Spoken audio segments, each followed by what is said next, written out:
Today's show is brought to you by Bruce Fine Construction. If you can't find the house to buy, maybe it's time to build your house. Bruce built my home, and I know he can build your home too. Check him out today at brucefineconstruction.com or call at 570-362-1185.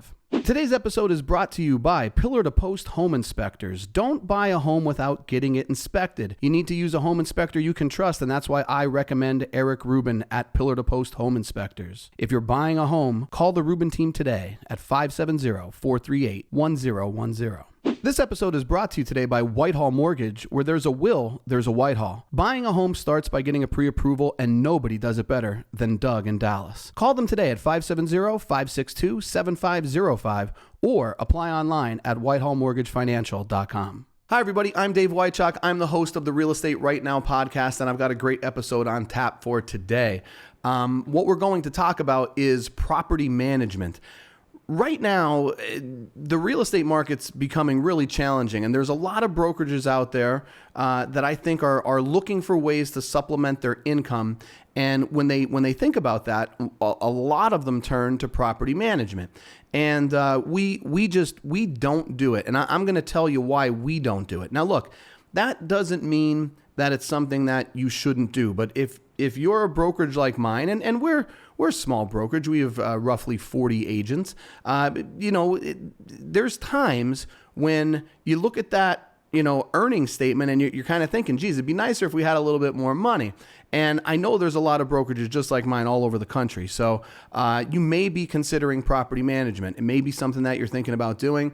And I'm just going to give you my experiences with it, and you could take that and do what you want with it. But when I worked as an agent prior to opening up my own office, we did do property management. And it was those experiences that made me think it just doesn't work for me in my company. And we'll talk a little bit about why that is. Now, look, it can be a lucrative venture.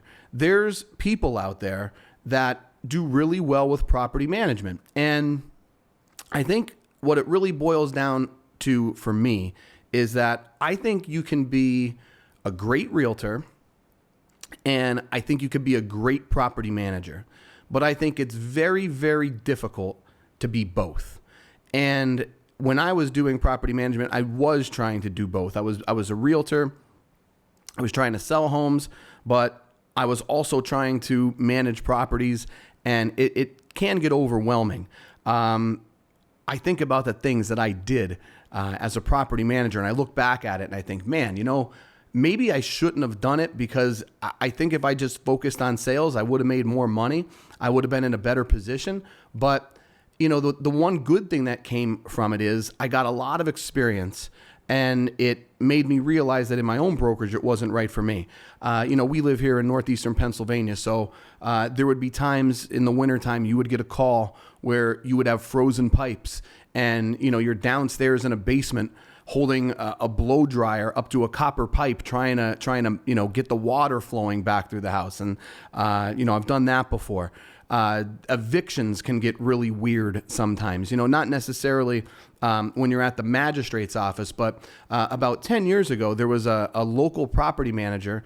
It wasn't anybody from a company that I worked with, but he was posting an eviction notice on a door, and the tenants actually shot at him. They didn't hit him, but I don't know if that's the situation that you want to put yourself in.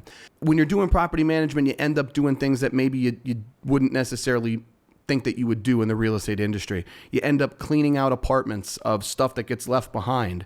I can tell you many times in the summer, I was cutting grass for people to help them avoid getting a fine for having their grass too high, or shoveling snow in the wintertime because you didn't want to risk someone falling on a property. And when you're looking at that work, cutting grass, shoveling snow, frozen pipes, running evictions, cleaning out properties, that's not why I got my real estate license, right? I want to help people buy and sell properties. So the truth is, when you're doing all those things, it's really time consuming. It takes a lot of time and effort to get that done. And when you're doing those things, you can't be talking to sellers. You can't be showing buyers homes. And there's always a give and a take. And that's why I say, I think you could be a great realtor and a great property manager, but I really don't think you could do both. And I know a lot of times people talk about tenant nightmares when they talk about property management, and it's true. Sometimes they don't pay their rent on time. Sometimes they don't pay it at all. And tenants, they can destroy an apartment. I always cautioned people who owned investment properties to stay away from carpeting. Carpeting seems like it gets ruined all the time. And usually it's because a tenant will maybe sneak in a pet. Sometimes they sneak in a problem person, not just a pet, a problem person, which causes some problems. And you never know what these folks are going to do or what they do once you walk away. I remember in one of the apartments that I owned personally, I had an eviction, and I went into the house after the eviction. The people had left, and it was a mess. So I was looking at all the work that needed to be done. And I was standing in the living room, and I couldn't figure out that something was wrong. And I couldn't figure out what it was. And I was just looking around, and there was stuff everywhere. And, you could tell we were going to have to replace some flooring. We're going to have to paint some things. And I was probably there for about 5 minutes. I couldn't figure out what I was missing until I looked in the kitchen, and then I finally realized the tenant had stolen the upper cabinets off the wall. And I mean, it was at that moment that I hated this person so much. Time has gone by. Fortunately, I forget what this person looks like now. I don't even remember what their name was because, I think today I would still wish ill will upon this person. And I don't want to be that guy. But literally stole the cabinets off the wall. That was one of the big ones that I remember. And you just never know what you're going to get into. But the flip side of tenant nightmares is that in property management, sometimes the owners are absolute nightmares as well. They don't want to make repairs, and they certainly don't want to pay for them. They want you to front them the money if they have an eviction to, get the apartment back up and running. But that's not your job as the property manager. I remember one time we had a property that we were managing. A tenant had stayed in this house for 8 years. They lived there for 8 years.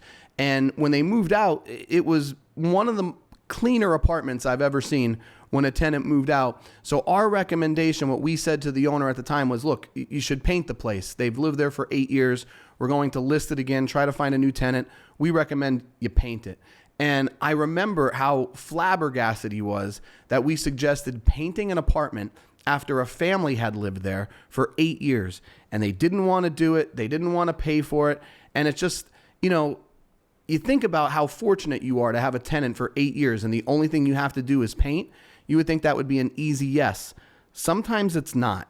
And the truth of the matter is sometimes those guys, you get them on as an owner, then they'll buy a property in a difficult neighborhood, and now all of a sudden they want to know why you can't put a premium tenant in there. Well, some people don't want to live in really bad areas. You have to make sure that you're guiding them or trying to guide them as to where to buy. Sometimes they don't listen to you. Oftentimes, owners don't respect your time. I can't tell you how many times we would get a call on a Sunday at 2:00 in the afternoon and say, hey, one of the tenants, they said they don't have heat. Can you go over there now? And you're like, well, one, I'm not an HVAC guy. And two, it's the weekend. I'm on a trip with my family. Well, you're gonna have to figure out something to do. And I said, well, yeah, I'm gonna call an HVAC guy and I'm gonna get them there on Monday morning. We'll get that problem alleviated. It's just they expect you to do everything for them, and sometimes it just doesn't work out. I would always say owners sometimes think that they owned you along with their property, and that's just not the case. So for us, it boils down to, again, it's not why I got my real estate license. That's why we don't do it. So if those are things that you think that might frustrate you, or those are things that you don't want to do, I'd recommend not doing property management. Now, look, if you're a brokerage out there that you think you can handle these things, you've got a system in place that's going to allow you to manage your property managers, and you think you could do it at a high level, you could probably make pretty good money. There is money to be made in property management. It's just a personal choice of mine that I didn't think the money was worth the hassle, and I didn't think it was worth the time. So that's my take on property management. If you have any questions, feel free to reach out. Thanks for joining us for today's episode, everybody. If you want to hear more content, follow us at Real Estate Right Now Pod on YouTube. Once you're there, don't forget to subscribe and leave a review. And if you want to follow me directly, check me out. It's Dave Wychak at Facebook, LinkedIn, TikTok, Instagram, all the socials that you're already using.